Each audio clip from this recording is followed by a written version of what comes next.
जिनका गिर रहा है उसमें 99% लोग वही भाजपाई हैं जिन्होंने नरेंद्र मोदी को वोट दिया है। हमारे जो एमएलए साहब है उनके प्रिय लोगों का ये कहना है कि आपके 10,400 लोगों से क्या उखड़ने वाला है, मोदी को पूरा संसार जानता है। अरे साहब जाके बोल दीजिएगा, एक समय राजीव गांधी, कल उनकी पुण्यतिथि होगी, पता नहीं कहाँ मिट्टी में विलीन हो गए। इतना अहंकार नहीं। ये शुद्ध रूप से भाजपा और सरकार की मिली भगत है। हम लोगों को यहाँ से बेदखल करना चाहती है। 1952 के मेरी जमीन की रजिस्ट्री है, मेरे परदादा ने इस जमीन को रजिस्ट्री करवाया। कल हम हंस रहे थे कि कॉरिडोर बन रहा है, विश्वनाथ उनका उजड़ रहा है, आज हमारा उजड़ रहा है, हम रो रहे हैं, परसों उनका उजड़ेगा। सबका नंबर आएगा, सबका नंबर बारी बारी आएगा अगर हम नहीं चाहते। सरकार की भूमिका, सारा सरकार और भाजपा का जो एक गठजोड़ है कि बड़े बड़े व्यापारियों को यहाँ की ज़मीन दे दिया जाए, यहाँ माल बनाया जाए, यहाँ स्विमिंग पूल बनाया जाए, यहाँ बड़े बड़े होटल बनाए जाए, और यहाँ जैसे यहाँ के लोगों को उजाड़ा जा रहा है। उजाड़ करके इनको रेती पर भगा दिया जाए, गुजरातियों को बसा दिया जाए। भाजपा का कोई भी नेता, हमारे 80 क्षेत्र में बहुत बड़े बड़े नेता हैं, नाम लेना बहुत उचित नहीं है, किसी ने भी आज तक आकर यह सहानुभूति हम लोगों से नहीं जताने की कोशिश करी है कि कहीं कुछ नहीं होगा। सरकार कैसे बदलेगी साहब? आपके पास सीबीएम, आपके पास जनबल, आप सरकार बदल देंगे? यहाँ पे राजा महाराजा सदियों से आते रहे हैं। यहाँ से आप राजघाट तक जाइएगा तो सबका बसाया हुआ है। पहली बार ऐसा एक राजा है लोकतंत्र का कि जो उजाड़ने पे लगा हुआ है। मनुस्मृति क्यों नहीं लागू कर देते हैं? आप मनु के हिसाब से क्यों नहीं चल पा रहे हैं? जितना भ्रष्टाचार इस समय चल रहा है, इस समय कांग्रेस के भी रिजीम में नहीं था। हम भाजपा मानसिकता के हैं, हम भाजपा के लिए समर्पित हैं, लेकिन हमको ये बात कहने में गुरेज नहीं है। किसो काशी से ये कसन जरत सकल सुरवृंद विषम गरल यही पान किया तेन भजसी मन मंद को कृपाल शंकर सरिस मुक्ति जन्म मही जान। हम लोग को मुक्ति चाहिए तो एक काम करिए कि हम लोग को स्वेच्छा मृत्यु दे दीजिए, हमारे घरों को आप मुक्ति भवन बना दीजिए। एक बात तो ये कह दीजिएगा, और नहीं तो अपने आप करिए साहब, अपने हाथ से हम लोगों को एक सुंदर स्वीट पॉइजन दे दीजिए, हम लोग मर जाएंगे, आप ले लीजिएगा। आपको यही करना है, हम आपसे लड़ ही नहीं सकते हैं साहब। आपके पास तो एक से एक आप स्वदेशी उपकरण आप उत्पन्न कर रहे हैं। इस वक्त हम बनारस के 80 घाट के नगवा इलाके में, पिछले दिनों एक वीडियो वायरल हुआ था। बीजेपी के जो विधायक थे सौरभ श्रीवास्तव जब वोट मांगने आए थे इस इलाके में, तो आपने देखा होगा कि हमारे चैनल पर भी वो वीडियो चला था कि एक बुजुर्ग चचा थे जो हमारे साथ यहाँ पे मौजूद, उन्होंने बड़ा विरोध किया था। और बताया जा रहा है कि यहाँ पे लगभग 300 घरों को चिन्हित किया गया और मुकदमा जो चल रहा है, अभी तो स्टे लगा हुआ है, इनको खाली कराने की बात चल रही है। और ये जो है जगन्नाथ मंदिर का कॉरिडोर बनाने की बात चल रही है। और यहाँ पे लोग जो है काफ़ी नाराज़ थे और अभी तक मामला चल ही रहा है, कोर्ट में चल रहा है, कोई अभी फैसला नहीं हुआ है। तो बहुत सारे लोग इधर के इलाके के देखेंगे जो जिनके मकानों को चिन्हित किया गया है, उनसे हम बात करेंगे क्या मामला है और क्यों ऐसा किया जा रहा है। क्या नाम पड़ेगा सर आपका? मेरा नाम जय नारायण मिश्र है और मैं पिछले 70 साल से यहाँ रह रहा हूँ। मेरे पिताजी ने ये मकान बनवाया था और यहीं से हम लोग। क्या ऐसा मामला आ गया कि जो है मकानों को चिन्हित किया जा रहा है और कहा जा रहा है कि यहाँ पे कॉरिडोर बनने की बात हो रही है? हाँ, मकानों को चिन्हित किया गया है इसलिए कि सुनील भाई ओझा ने एक मुकदमा कायम कराया था। सुनील भाई ओझा नरेंद्र मोदी के चुनाव संचालक हुआ करते थे 2013 में। उसके बाद जब नरेंद्र मोदी प्रधानमंत्री बन गए तो सुनील भाई ओझा को प्रदेश का जिम्मेदारी दे दिया गया, सह प्रभारी उत्तर प्रदेश बना दिया गया। उनको ज़रूरत थी यहाँ एक 80 घाट पर अपना आश्रम बनाने के लिए। आश्रम बनाने के लिए ज़मीन की खोज हो रही थी। उसी में जगन्नाथ मंदिर के ट्रस्टी लोगों से सुनील भाई ओझा की मुलाकात होती है।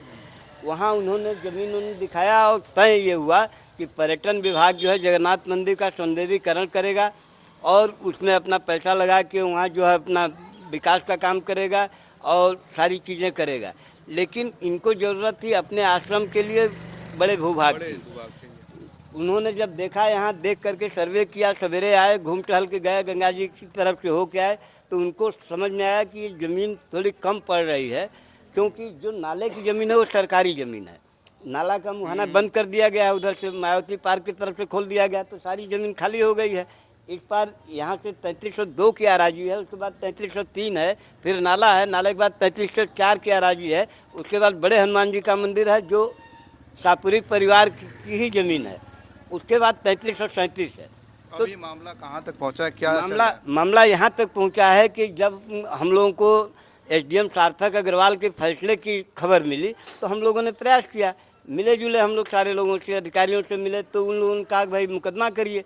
मुकदमा के लिए जब हम लोग गए एसडीएम कोर्ट में, तो हमारा एप्लीकेशन लेने से उन्होंने इनकार कर दिया और कहा कि ऊपर का दबाव है, इसलिए हम आपकी नहीं सुनेंगे। फिर हम लोगों ने हाई कोर्ट का रुख किया। हाई कोर्ट ने उनको निर्देश किया कि नहीं, इनकी सुनवाई कीजिए। तो उस पर एसडीएम सदर के यहाँ 3 तारीख पड़ चुकी है, सुनवाई हुई हम लोगों की। उस पर 12 तारीख तक के लिए हमको स्टे मिला हुआ है।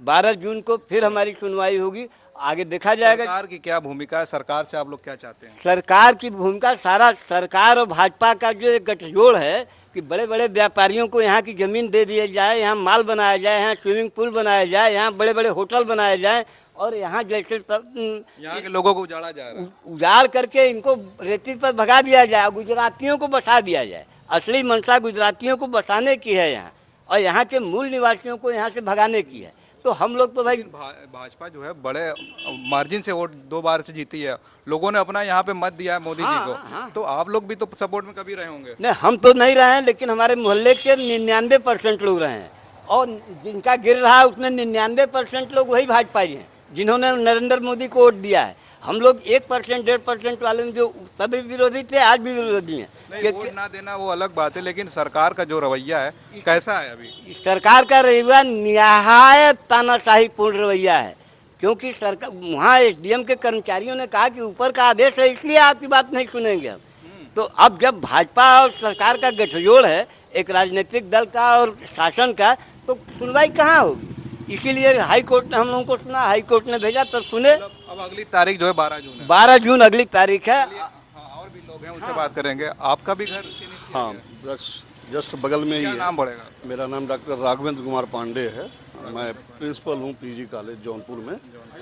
और जैसा कि चाचा ने बतलाया अभी आपको, मैं आपकी बात से सहमत हूँ। निश्चित रूप से आज तक मैं भाजपा को, आज तक क्या, जब से मैं होश संभाला हूँ, जब दीपक हुआ करता था इनका कमल का निशान जनसंघ वालों का, तो हम लोग उस समय दीपक का बैच लगा के घूमते थे। और आज भी, आज की तारीख भी हम भाजपा के लिए अपने आप को समर्पित मानते हैं। लेकिन मन में जो पीड़ा है, यह पीड़ा कहीं ना कहीं से मुझको भाजपा के लिए कुछ करने से रोकती है। जैसा चाचा ने कहा कि आप सरकार का रोल, आपने पूछा कि सरकार का क्या रोल है। आप इतना ही समझ लीजिए कि आज तक भाजपा का कोई भी नेता, हमारे 80 क्षेत्र में बहुत बड़े बड़े नेता हैं, नाम लेना बहुत उचित नहीं है, किसी ने भी आज तक आकर यह सहानुभूति हम लोगों से नहीं जताने की कोशिश करी है कि कहीं कुछ नहीं होगा, ये सब प्रोपोगंडा है।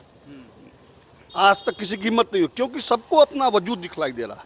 निश्चित रूप से इसमें शीर्ष इन्वॉल्व है, इसमें कोई दो राय नहीं है। 9 फरवरी को जब ये फैसला आया, फैसला आने के बाद हम लोगों के मोहल्ले का व्हाट्सएप ग्रुप है, उस ग्रुप के थ्रू जब मालूम होने के बाद फिर हम लोगों ने बैठक करनी प्रारंभ करी। फिर उसके पश्चात ये हुआ कि अब चला जाए एसडीएम के पास कि भाई हम लोगों की भी आवाज़ सुनी जाए। प्रेम नारायण, आप हमको सिर्फ ये बता दीजिए, आप मीडिया से जुड़े हुए हैं, क्या कोई भी सरकार या जो केस दायर करता है वह कोर्ट में नहीं जाता है? क्या उसका कोई पहचान, आइडेंटिटी कोर्ट में नहीं लगाई जाती है? प्रेम नारायण नामक व्यक्ति, ना तो उसका आधार कार्ड है, ना पैन कार्ड है, ना कुछ, ना एड्रेस प्रूफ कोई पेपर है उसका, ना तो वो पूरे केस के दरमियान कभी कोर्ट में हाजिर हुआ। तो आप पूछ रहे थे कि सरकार का क्या रोल है? सरकार ही तो सब करवा रही है। सरकार करवा रही है। यस, सरकार ही सब करवा रही है। ये शुद्ध रूप से भाजपा और सरकार की मिली भगत है। हम लोगों को यहाँ से बेदखल करना चाहती है। 1952 के मेरी जमीन की रजिस्ट्री है, मेरे परदादा ने इस जमीन को रजिस्ट्री करवाया। सब कागज होने के बावजूद भी इतना जी हाँ, सब कागज होने के बावजूद हम लोगों की जो भी रजिस्ट्री थी उसको निरस्त कर दिया इन्होंने। लेकिन प्रधानमंत्री यहाँ से सांसद, जब बाहर के लोग देखते हैं तो लगता है कि काशी के लोग बहुत खुश हैं, बहुत खुशहाल हैं। क्योटो बनाने की बात हो रही है, स्मार्ट सिटी की बात हो रही है, लेकिन जब 300 घरों की बात हो रही है, वो भी 80 घाट के इलाके में, जहाँ से उन्होंने स्वच्छ भारत योजना की शुरुआत की थी। तो ऐसे में क्या फिर मैं ये इस संदर्भ में, आपके इस प्रश्न के संदर्भ में ये जरूर कहना चाहूँगा, बनारस तो क्योटो नहीं बन पाया, लेकिन बनाने वाले क्योटो जैसे हो गए, क्योटो के निवासी हो गए। आप ईमानदारी के साथ जो पैसा सरकार के द्वारा जो धन रिलीज किया गया, आप देख लीजिए, उस रिलीज हुए धन का 25% अमाउंट भी ग्राउंड पे आपको कहीं नहीं दिखाई देगा। ये सारा बंदरबाट हुआ। ये सारा का सारा बंदर बांट हुआ है। और मैं समझता हूँ कि शायद जितना भ्रष्टाचार इस समय चल रहा है, इस समय कांग्रेस के भी रिजीम में नहीं था। हम भाजपा मानसिकता के हैं, हम भाजपा के लिए समर्पित हैं, लेकिन हमको ये बात कहने में गुरेज नहीं है।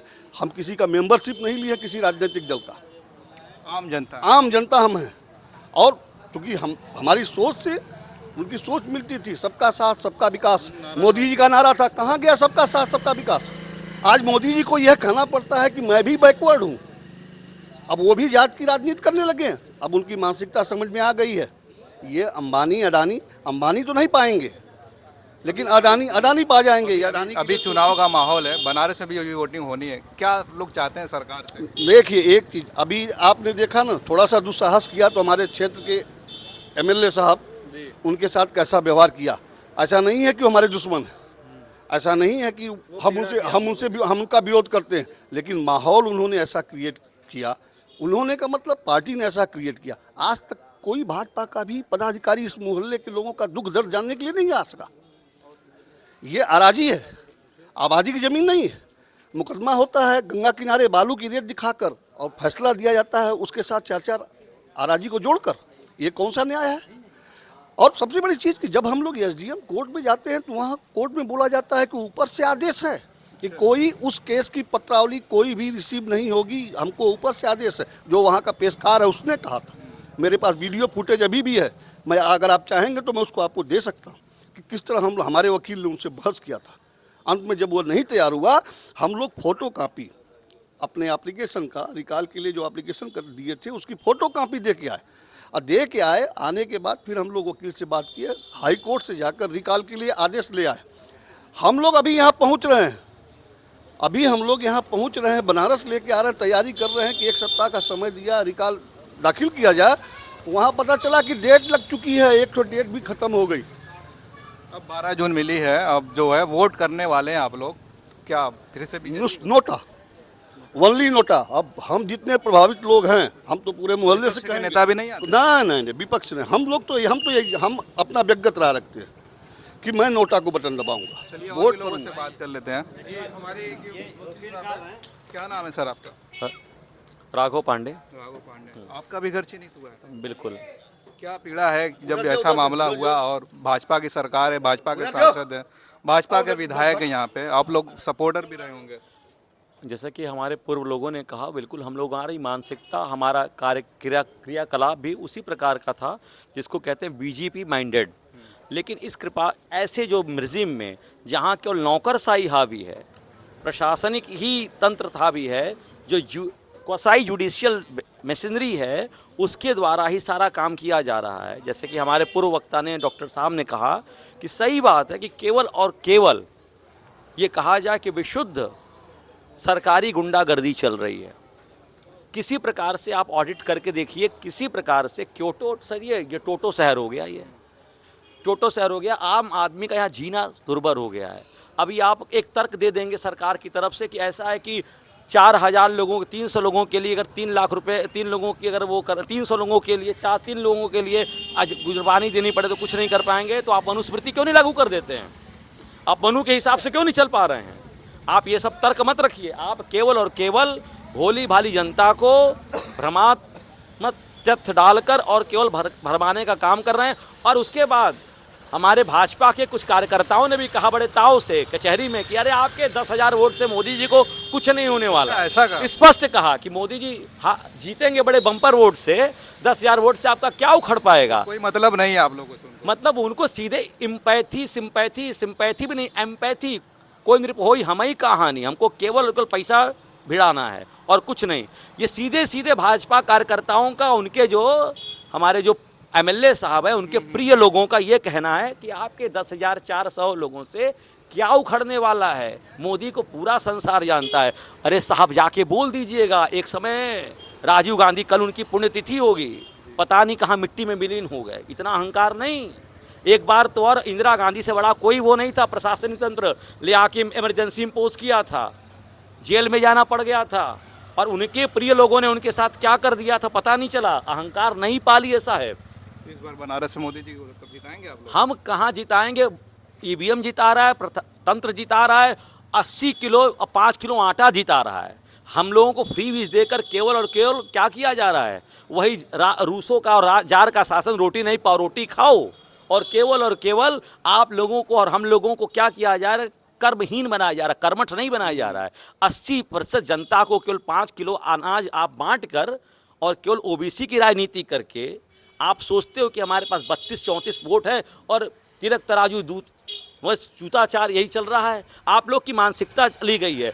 बेरोजगारी पर कोई भी बात नहीं होती है। असली बेरोजगार तो हम लोग हैं, हमारी ज़मीनें खत्म हो गई, हम लोग तो वी आर इन्फ्यूजर है ना, इंट्रूडर हो गए हैं। लेकिन शुक्र मनाइए कि ऑनरेबल हाई कोर्ट का कि हम लोगों को मान लिया, हम लोगों को मान लिया कि नहीं यू आर जस्ट 12 जून की तारीख मिली है। 12 जून की तारीख मिली, और तारीख पर तारीख की बात है, लेकिन उस यूडोस कितना दिमाग चढ़ा हुआ है प्रशासनिक अधिकारियों का कि जिनके पास फुल बेंच भी नहीं है, वो सुप्रीम कोर्ट से ऊपर भी अपने आप को समझते हैं। क्या लगता है सरकार बदलेगी तो कुछ आप लोगों के हक में? सरकार सुनिए, सरकार बदले या न बदले, स्पष्ट बात मैं कह रहा हूँ, सरकार कैसे बदलेगी साहब?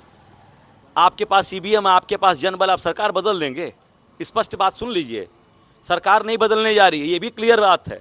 इस सरकार नहीं बदलने जा रही, सरकार बदलने का जो चल रहा है, सरकार बता रहे लहर चल रही है। लहर की नहीं चल रही है, ईवीएम की लहर चल रही है। बेरोजगारों को ढका जा रहा है नहीं, 10-10 करोड़ रुपए बांट के रखा दिया जा रहा है। पैसे के बदौलत आप जीत रहे हो, स्पष्ट बात कहिए।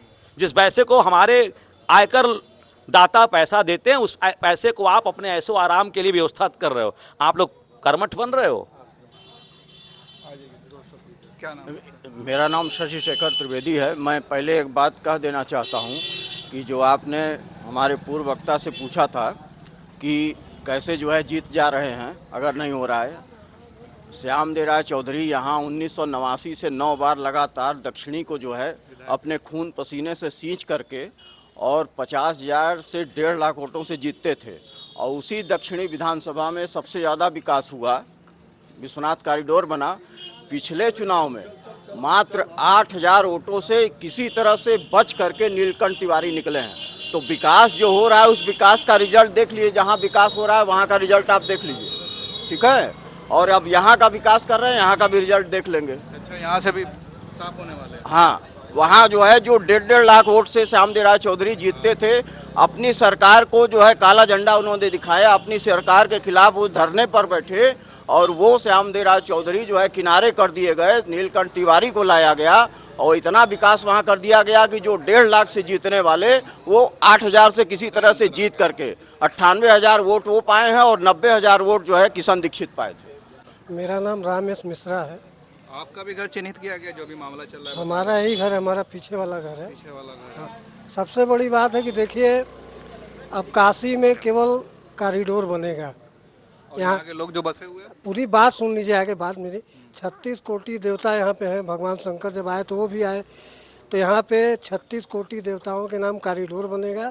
बाकी जो काशी वासी हैं 80 घाट से राजघाट तक दाएं साइड में, वो सब जाएंगे गंगा उस पार। मोदी जी का है, और मोदी जी अगर जीत के आएंगे तो हो सकता है कि हम लोग बेघर हो जाए। मोदी जी तो रोते भी हैं यहाँ पे आके, घड़ियालू आंसू बहाते हैं। अगर उनके अंदर थोड़ा सा भी संवेदनशील होता, एक तो आप काशी राम आवास दे रहे हैं लोगों को, कह रहे हैं कि सबसे अधिक घर हम बना के दे रहे हैं, वही आप काशी वासियों को उजाड़ने में लगे। यहाँ पे राजा महाराजा सदियों से आते रहे हैं। यहाँ से आप राजघर तक जाइएगा तो सबका बसाया हुआ है। पहली बार ऐसा एक राजा है लोकतंत्र का कि जो उजाड़ने पे लगा हुआ है। आज विश्वनाथ कॉरिडोर में क्या हो रहा है आप देखें ना, होली के दिन जूता चप्पल चल रहा है। आप शादी की बुकिंग कराइए, वहाँ पे ले आके बार बाला ना चाहिए, कोई रोकने वाला नहीं है। उनको दिख रहा है कि बाबा विश्वनाथ कितना हमको पैसा दे रहे हैं, हमारा शाम को कितनी आमदनी है। यहाँ पे धन कुबेरों की नज़र लग गई है। यहाँ पे 3-4 जो भूमाफिया हैं भाजपा के लोग समर्थित, वो चाह रहे हैं कि पूरा एक कॉरिडोर बने, यहाँ पे माल बने, बड़े बड़े जिम पूल बने, और हम लोग यहाँ आराम करें और पैसा आए। तो यहाँ के लोग कहाँ जाएंगे फिर? अब वो यही चाह रहे हैं कि यहाँ के लोग उजड़ जाए, उनको हम इधर उधर करके, जो मेन हमारा यहाँ पैसा दिख रहा है, 80 घाट पे जो भीड़ हो रही है उनको उसमें पैसा दिख रहा है। अब आप कल्पना करिए कि 1 अरब 40 लाख करोड़ लोग यहाँ आ जाएं बनारस में एकाएक, तो आप कहाँ उनको रखेंगे? ये कोई बात तो होता नहीं है। तो यही है, भीड़ हो रहा है तो उनको भीड़ दिख रहा है। आम जनता जो यहाँ के लोग हैं वो परेशान हो, उनको दिख रहा है कि यहाँ होटल 5, अब देखिए गंजारी में हुआ ना, शाहरुख खान रातों रात आके होटल के लिए ज़मीन खरीद लिया। तो यही काशी की संस्कृति होगी। कल हम हंस रहे थे कि कॉरिडोर बन रहा है विश्वनाथ, उनका उजड़ रहा है, आज हमारा उजड़ रहा है, हम रो रहे हैं, परसों उनका उजड़ेगा। सबका नंबर आएगा। सबका नंबर बारी बारी आएगा। अगर हम नहीं चाहते तो फिर आज के अभी लड़ाई आप लोगों की क्या चल रही है? हमारी लड़ाई देखिए, हमको तो न्याय पे, व्यवस्था पे भरोसा है। एक जो कहा जाता है लोकतंत्र के 4 स्तंभ हैं, तो हमें अपने न्यायपालिका पे भरोसा है। हम लोग उसमें गए, हम लोग को हाई कोर्ट से स्टे मिला है 12 जून तक का। वो भी लोग कह रहे हैं कि ये तो केवल जी अभी 13-14 को आया तो आप लोग मिलने की कोशिश की है? मोदी जी हम लोग से नहीं मिला। हम लोग देखिए बहुत छोटे लोग हैं, हम लोग सिर्फ वोट देते हैं। मोदी जी लोकतंत्र के राजा हैं। नहीं, वो तो बताते हैं काशी हमारा परिवार है। काशी उनका परिवार नहीं, वो ढकोसला करते हैं। अभी जो आए थे बजड़े पे रो रहे थे कि माँ गंगा ने बुलाया है। अगर कोई संवेदनशील आदमी होगा, किसी का घर नहीं उजाड़ेगा, वो आके बैठेगा कि अपने लोगों से बात करेगा कि क्यों ऐसा हो रहा है, तो हल निकलेगा। उसका हल निकलेगा। ऐसा नहीं है कि भीड़ मोदी जी से कह दीजिएगा कि अंततोगत्वा अगर उड़ाना है तो जैसे कि सुप्रीम कोर्ट ने जस्टिस दीपक मधोक ने एक बड़ा सुंदर निर्णय दिया, किसके आलोक में?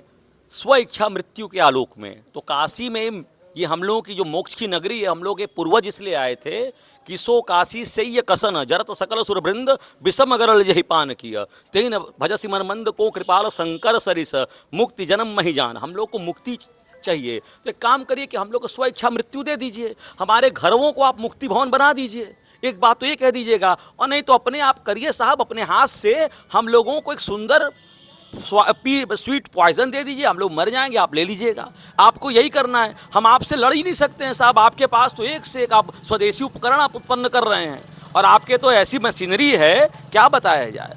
एक व्यक्ति जो यहाँ का डीएम रह गया, आज का कमिश्नर हो गया, पता नहीं कैसी व्यक्ति हो गई है, और उसका पूरा कराया कराए वो बहुत ईमानदार है, बाकी हम लोग उल्लू हैं, बुरा न मानो होली है। मेरा नाम राजू है। राजू, आपका भी घर चिन्हित हुआ है?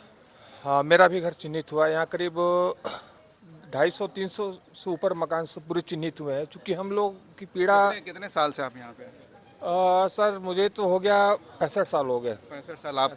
जी, आपके पहले भी लोग रहे होंगे घर के? हाँ, हमसे पहले भी लोग रहा करते थे। 65 साल से तो अपना सब कुछ है, मतलब वीडियो द्वारा अप्रूव मैप भी है।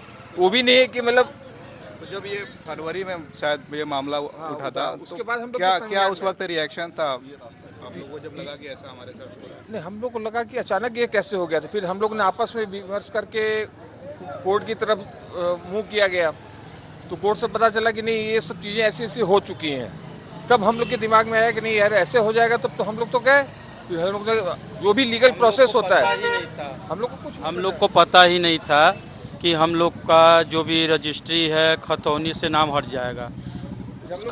अराजी नंबर 3302, 3337, 3308 और 3303, ये सब अराजी नंबर के जितने भी थे, चारों अराजी का खतौनी से डाटा उपलब्ध नहीं। हम लोग जब नेट पे चेक किए तब हम लोग को पता चला। उन लोग की तो मंशा ये थी कि ये लोग को पता ही न चले और बात डिग्री तक हो जाए। लेकिन ये जो एरिया आता है, बताते हैं कि भाजपा समर्थन के लोग ज़्यादा रहते हैं, और भाजपा ही ऐसा कर रही है। इसमें कोई दो राय, पूरा इसमें कोई दो राय नहीं है। अभी हमारे सब सीनियर डॉक्टर साहब वगैरह लोगों ने बोला, इसमें कोई दो राय नहीं, सब भाजपा माइंडेड है। लेकिन पार्टी हम लोग को खाने के लिए नहीं देगी। हाँ, वो तो खुद से करना पड़ेगा। आप तब कुछ कर पाएंगे जब आपको खड़े होने के लिए स्थान मिलेगा।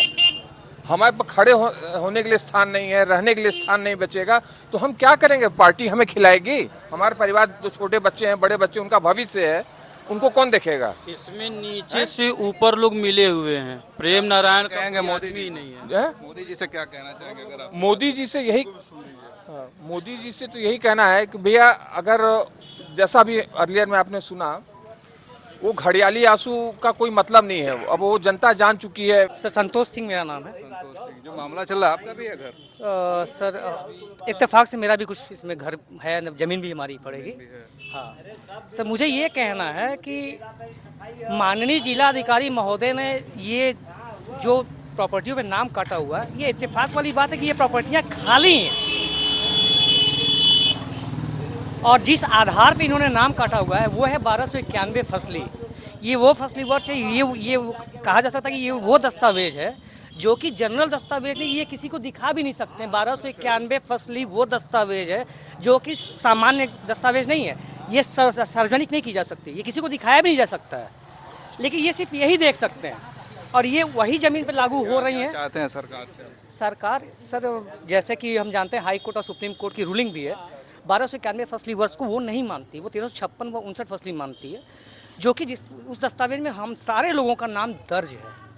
12 लोग से पहले आपके जो है दादा भी रहते होंगे, उनके भी 1291 फसली वर्ष सर 1883 और 84 सन में कहलाती है। उस समय हमारे दादा के दादा रहते होंगे। और उस समय भारत की आबादी कितनी होगी? 20 करोड़, क्योंकि आज़ादी के वक्त 30 से 32 करोड़ रुपये आबादी थी। अब उस समय ज़मीन की नौयत 1883 और 84 में क्या रही होगी, हमको ये बता सकता है कोई? सारी ज़मीनें आबादी बंजर रही होंगी, सारी ज़मीनें खाली रही होंगी। अब उसको आप आधार बना के, वो जिस दस्तावेज हमें मंजूर है, माननीय जिलाधिकारी महोदय का आदेश मंजूर है, लेकिन वो 1291 फसली वर्ष जिस वर्ष को आधार बना के काटे हुए उसकी एक प्रतिलिपि पूरे बनारस की कॉमन कर दें। हम भी देखना चाहते हैं उसमें क्या नौयत थी उस समय की जिसको वो बेस मान के नाम काट रहे हैं। बस इससे ज़्यादा मैं कुछ नहीं कहना चाहता हूँ। चलिए देखिए, नगवा में थे और ये जो मामला है बहुत गंभीर मामला है और बनारस के संसदीय क्षेत्र है नरेंद्र मोदी जी का, और एक दो घर की बात नहीं है, 300 घरों को चिन्हित किया गया है और ये लोग अपनी कानूनी लड़ाई लड़ रहे हैं, चुनाव भी है। अब ये मोदी जी को देखना होगा कि अपने संसदीय क्षेत्र के लोगों को वो बेघर करना चाहते हैं या उन्हें बसाना चाहते हैं कॉरिडोर के नाम पे जो इन्हों सताया जा रहा है। इनका जो मामला है लंबित है कोर्ट में। अब देखना ही है कि 12 जून के बाद जो फैसला आता है, जो भी सुनवाई होती है, क्या उस पर होता है। खबर आपको कैसी लगी? आप देख रहे थे खोज खबरिया। मैं उबैद, बनारस से बहुत बहुत शुक्रिया।